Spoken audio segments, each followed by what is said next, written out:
Hello, everyone, and welcome to another episode of the Forever Cash Life Real Estate Podcast, where we talk about asset creation, cash flow. And today we're going to talk about if you want to get into the subject matter of multifamily investing, how you can go from really starting without millions of dollars of assets and with creative ways that don't cost a whole lot, start building the network, the expertise, and the connections and the deal flow in order to get into that subject matter. All right, let's get started in just a second. Welcome to the Forever Cash Life Real Estate Investing Podcast with your hosts, Jack and Michelle Bosch. Together, let's uncover the secrets to building true wealth through real estate and living a purpose-driven life. All right, here we are back, and it's my pleasure today to introduce our guest, Kyle Mitchell. So first of all, Kyle, how are you guys? How are you doing? I'm doing well. Thanks for having me on, Jack. Wonderful. So Kyle is a multifamily investor. Has been doing that for a few years now. And the reason we brought him on right now is that he did this a very creative and very cool way that we're going to dive into in just a moment by using some of the tools that everyone knows is available. You might have actually attended them already and participated in part of those already. And he's actually leveraged them to his own benefit and those around him into a portfolio that is now $17 million worth, right? Is that correct? That's right. Right, and probably brought you a seven-figure net worth in the last few years from wherever you started out. Is that about correct? Yep, absolutely. Okay, wonderful. So great. So Kyle, give us a little bit about your background. How did you, where are you from? I know you live in California, but tell us, how did you get into real estate? Why into real estate? Where are you from? What's your story? Yeah, great. Thanks again for having me on. And I'm born and raised in Southern California. And I first got started in real estate back in 2013. And at that time, I had a full-time job, wasn't planning on leaving my job at the time, and was just trying to create some extra income for myself. So at that time, I was buying some single-family homes in the Midwest. And I got up to about 9 single-family homes. I've since sold some of those off and selling more of those off and moving them into multifamily. But at that time, I was just trying to create some cash flow for myself. And a couple years later, after I got that portfolio, my company was shrinking when I wanted to be growing. And so I started looking at different career paths for me to take because I was kind of tired of being in my corporate job. So, and that's when I found multifamily. What was your corporate job at the time? I was a regional manager for a golf management company. Okay. So much like property management for apartments, it's property management for golf courses, just a different asset class, right? So what I did was, hire, fire, implement systems, manage budgets, drive top line revenues, and control expenses. And so a lot of that I relate now to what we do in multifamily. So as soon as I found multifamily, 11 months later, I left my full-time job and I pursued this full-time. Okay, awesome. So you created, so you had a job, you made decent amount of money, probably nothing crazy, right? And not minimum wage either, just somewhere, some decent amount of money. So now you transition into multifamily. Did you have a network of people that already did multifamily? Did you have like all your ducks in a row already in terms of deal flow and accreditation and expertise with Fannie and Freddie and basically the non-recourse lenders and et cetera, et cetera? Not when I first got started in multifamily, when I switched over, but certainly before I left my job, yes. And that's what I spent the first 11 months of being in the multifamily space. That's what I focused on. So as soon as I found it, I knew it was the vehicle that I wanted to go with. So the first thing I did was started to educate myself. And then we got a coaching program. We did one-on-one coaching for 6 to 8 months, and we made sure that we educated ourselves. The next thing we did was started to go to events and seminars and meetups, anything that we could do to meet with people who were like-minded and doing the same thing that we wanted to do. I'm a big Tony Robbins guy, and he always says to model yourself after others, right? So you don't have to recreate the wheel. So we were Success leads clues, right? Exactly. So we were looking for those successful people to partner up with, or at least gain some knowledge from. And that kind of catapulted us to where we are today. And I did it by modeling after others in the meetup space. We started a meetup, and then slowly a couple months later started a podcast, then started another meetup. And by creating that educational platform, it really helped us to be at the front of the table for people to come ask us questions. We got introduced to people a lot quicker. Our network grew very fast.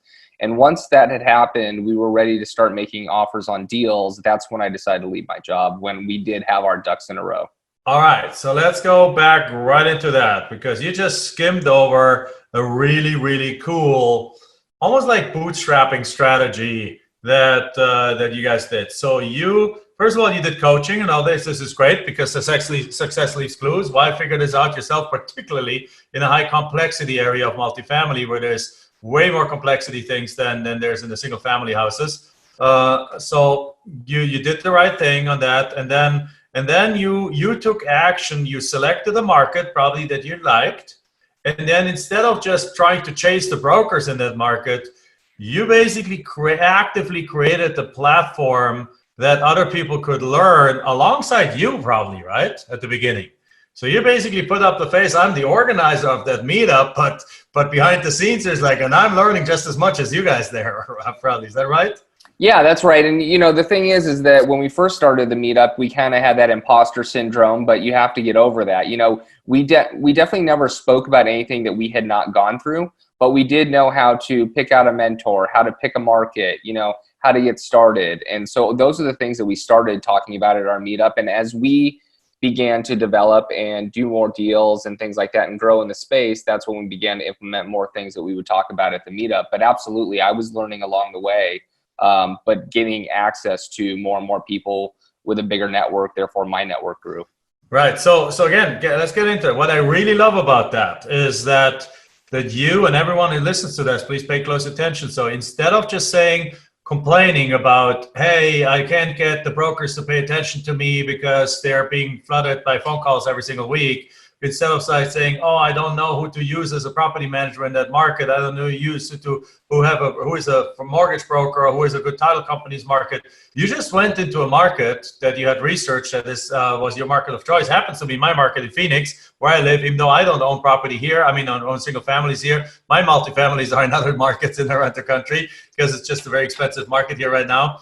But it is also a growth market. So you came into this market and you basically said, let me set up a meetup. So you took the bull by the horns and said, let me create an environment where people come, and there's not going to be just beginners coming. There's also going to be some people coming that just want to be networking more in that area. And I've attended some meetups. I've been one of the ones up front being interviewed in some of the meetups.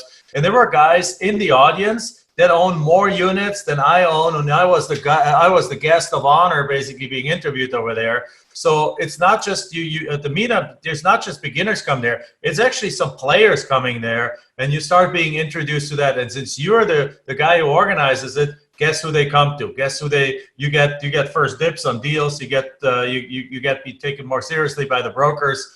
So this is a brilliant strategy. Now, how much does it cost to set up a meetup?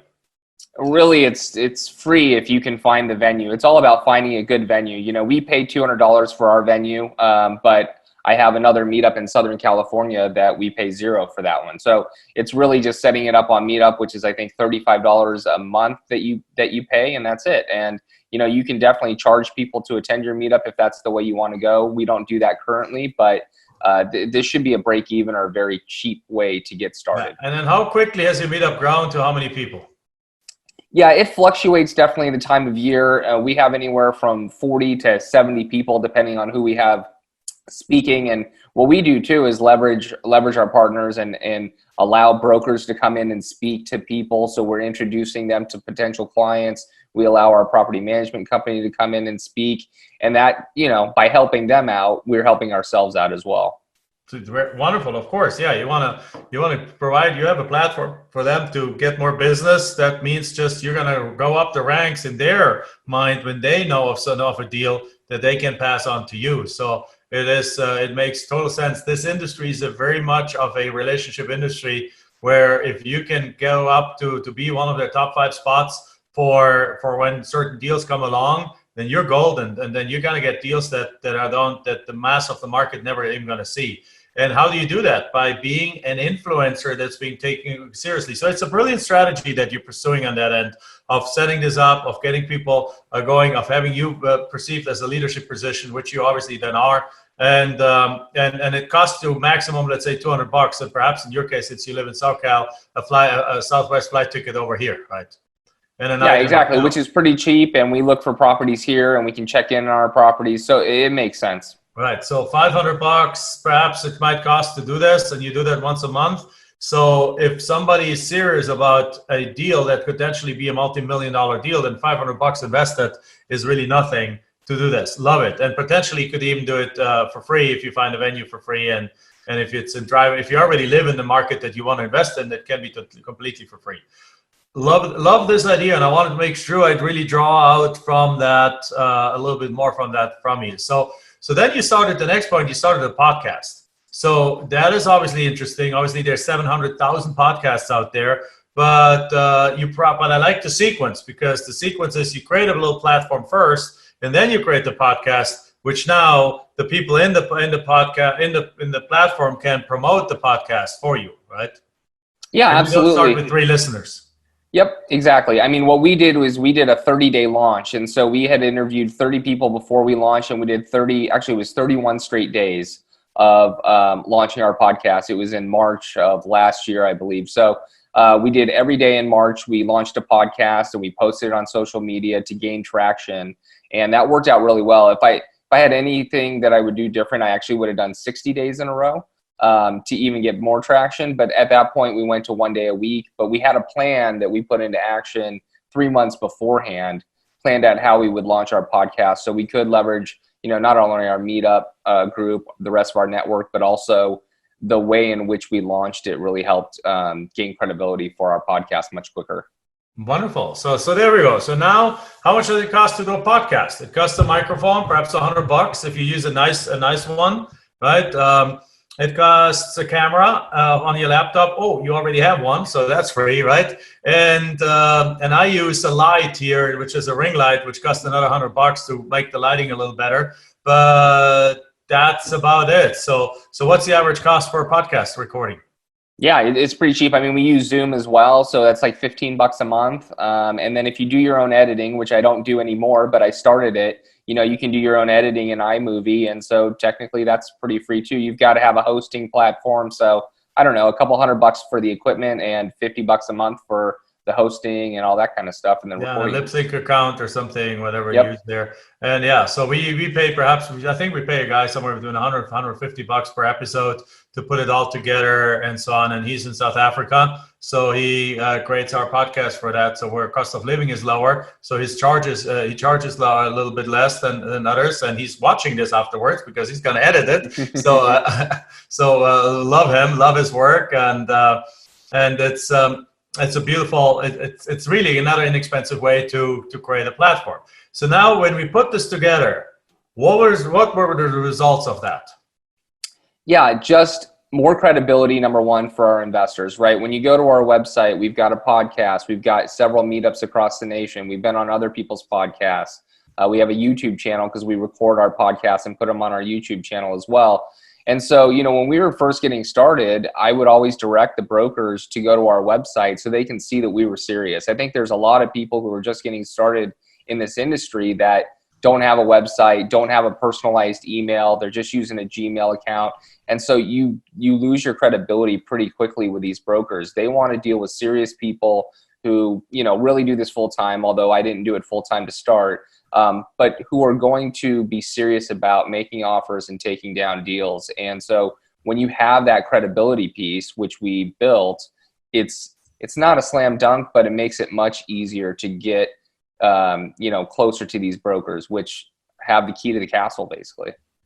They in many cases do. So great. So now, but in terms of actual tangible results, in terms of the deals, did the deals end up coming from from the brokers who you got contact through at the meetup, or do they come through the meetup, or did any partners or investors or title companies or any of the people that you ended up doing, any of the people who attended these things or came to the podcast ended up actually doing business with you?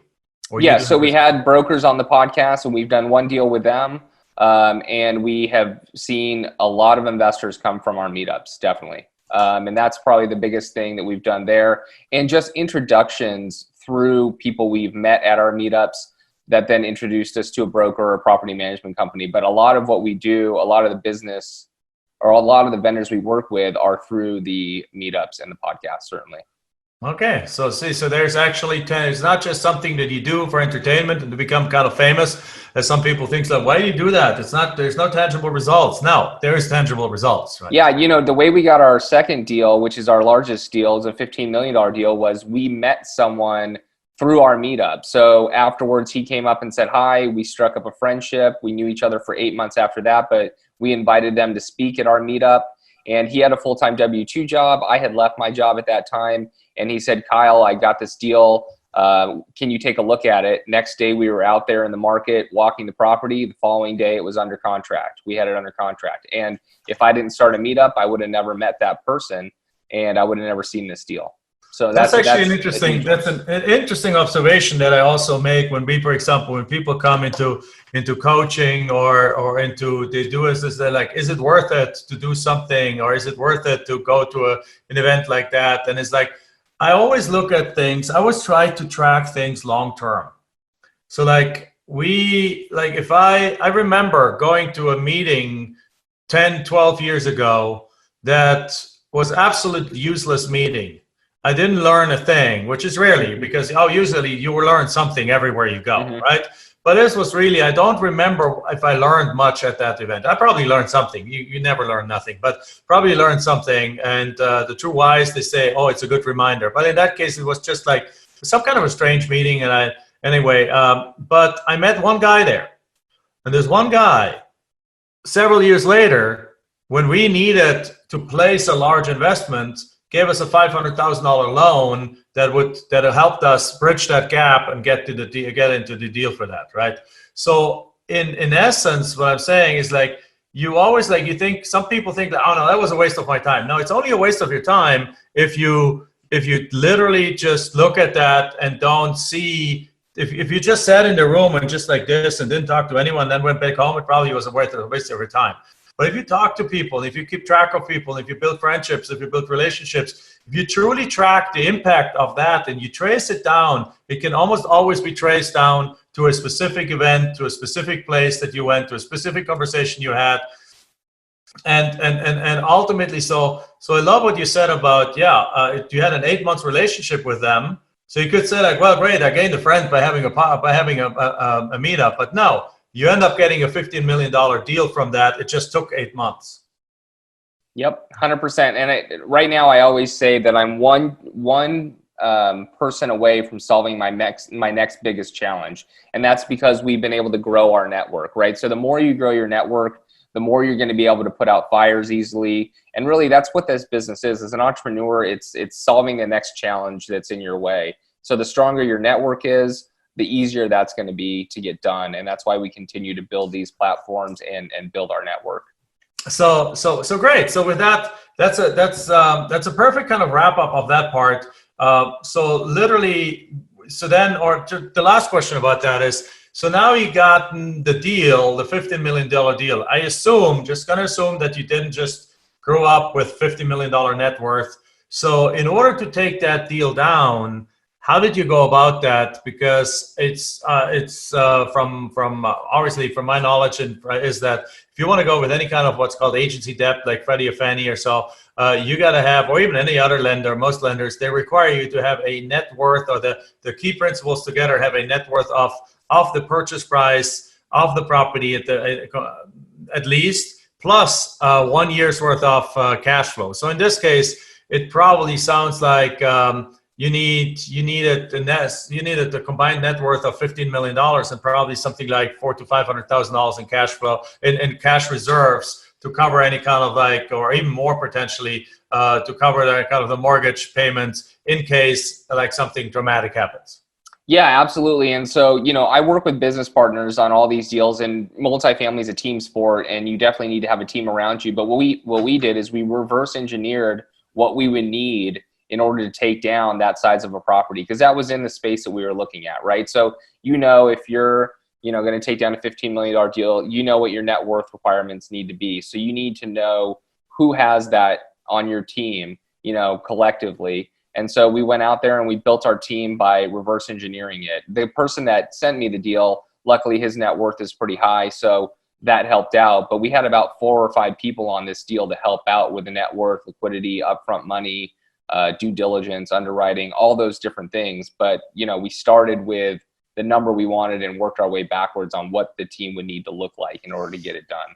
All right. That sounds good. And that's the way to do it. I mean, in that process, you probably had to give up a good piece of equity in that deal. So you're not the 80% owner of that property, because you probably own a good piece, but every one of these people that came in, you need to give them some piece for them being able to come in.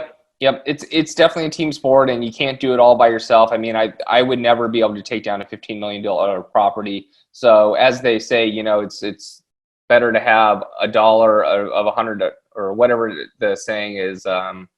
You'd rather have $1 of 100 than 0 of nothing, right? Or or a slice of a watermelon than a full grape. Exactly. Yeah. So happy to take a piece of the deal and work with other people who, this team is now looking to take down bigger deals together. So these partnerships are bearing even more fruit by allowing other people to come in the deal and really utilize their expertise in whatever piece that is, whether that was the underwriting, due diligence, capital raise, and asset management pieces. Wonderful. Very good. So now let's shift over. Let's talk about what kind of deals you do. Yeah, we focus on B and C value add apartment investing. And so what we really look for is inefficiencies, whether the rents are below market, the property hasn't been taken care of, the property management company maybe is not taking good care of the property, deferred maintenance, things like that. So we purchase these properties and get them running more efficiently and drive the bottom line. Okay, so that's if I may say so, it's a bit of a crowded market right now. There's a lot of people in that same industry, including us, in that same kind of niche. It's exactly what we do too. So how do you separate yourself from the other people in the marketplace? Yeah, I mean, we have a lot of operational and management experience, and I think a lot of people in this space, they see this as buying apartments, but when you get down into it, it's about managing a business, And so we have a lot of that operational know-how. And so when we look at a P&L, we can see trends and things that we can kind of go in and add our expertise to. But we also separate ourselves by building relationships. I mean, I don't live in Phoenix, but I'm out in Phoenix 2 to 3 times a month. We're hosting a meetup there. Anytime we get a chance, we'll host an evening social where we'll invite investors and brokers into the same room. So again, introducing brokers to other investors to potentially give them business, and hopefully in return we get something back. So it's all about relationships really in this business, and that's what we focus on.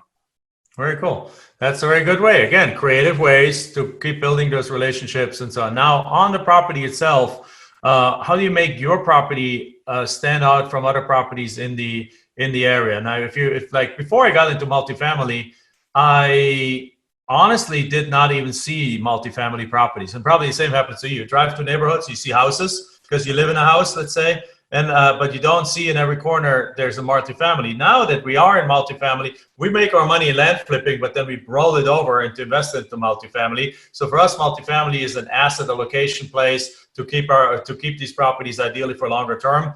But and occasionally we syndicate too. But now that we are our eyes have been open for the last 4 years on multifamily, I see a multifamily property in every corner now. They're literally across the street from each other, and they're kitty corners from each other. There's entire neighborhoods that like 50% of the property seems to be multifamily. So how do you elevate your property from others in that kind of clusters, if you're in a cluster like that? Yeah, I think it starts with buying the right property, right, in the right area. Right.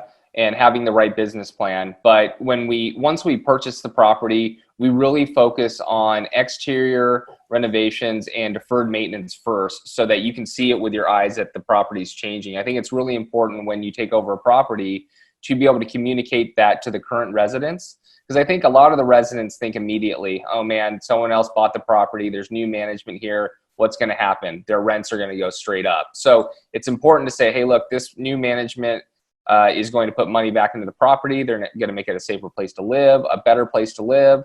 So we work on things like that and really getting our infrastructure set, meaning things like work orders done. There's a lot of properties out there that, they're backed up on work orders. Maybe they get 20 to 30 work orders and calls from the residents on a weekly basis, and they only do half of them. So residents are living in a place where their apartments are not really safe places to live or clean places to live because the property management company isn't doing their job. So we really focus on making sure the residents are treated well immediately and they can see a change and difference in the place that they live immediately.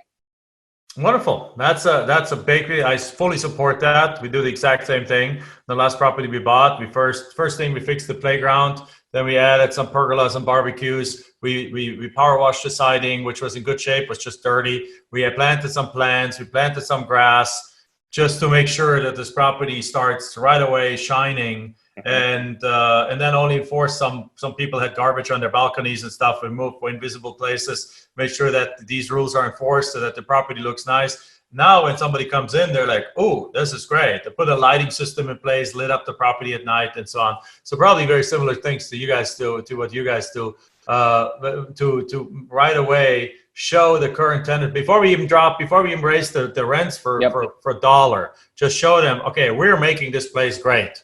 And that's now a year and a half later. It's actually only really paying off because now we got higher renewal rates, rent increases, and all those things coming into place. Yeah, I think that's important. On our first property, we actually had 16 month-to-months when we first took over, and so you have to prepare for some of those people to leave. Well, we did it exactly like you said. We didn't raise the rents until all the exterior stuff was done, and 14 of the 16 stayed. And that is absolutely huge. You're not spending money on turns. Vacancy is your biggest, biggest downside. So you want to limit that as much as possible. And so when 14 of the 16 stayed with rent increases, that was huge for our property. So it's things like that that really make a difference. And focusing on the exterior stuff and the eyesores and making the place a better place to live, really, you can have better resident retention that way. Absolutely. Wonderful. So I love this. So thank you very much. So now how does somebody can find out more about your podcast, your meetups, your website, things like that? Share this with us. Yeah, thank you. I appreciate that. Our website's www.limitless-estates.com. I also love giving out my phone number, 562-833-5010. Happy to help in any way that I can. And all of our information is on the website. We have a free passive investors guide if you're interested in learning more. That investor guide focuses on the things that you should know before you do your first passive investment. All right. Wonderful. That's great. We're going to put obviously all those links and the phone number into the show notes so that you guys can find it. Just click on it, go over there. With that said, Kyle, I just have a couple of last questions for you. I don't know if you're a reader, but what is one of the last books or that you have read that made an impact on you? Yeah, Shoe Dog, actually, which is Phil Knight's Shoe Dog. It's about his journey with starting Nike, and I thought it was an extremely well-written book and a very amazing story, and it just shows you that you just can never give up. You just got to keep plugging away, believe in your dreams, and then go for it. Wonderful. And then if somebody's like a beginning investor trying to figure out how to go about this real estate thing, what would you give somebody like that as a piece of advice? Yeah, have a plan and then take action on that plan. I mean, it sounds simple, but it's going to separate you from a lot of people. Many people don't write down what their plan's going to be, and a lot of people just, if they do have a plan, they don't act on it. And so be intentional with the things that you do and be consistent. All right. So with that said, that concludes our latest episode of the Forever Cash Life Real Estate Podcast. As always, give us a 5-star rating, share it with your friends so we can let more people know about these amazing investment opportunities out there and the opportunities for you to become a top real estate investor. All right. Bye-bye. Enjoyed this episode? Then make sure you like, subscribe, and post your comments and questions below the video. We're looking forward to hearing from you.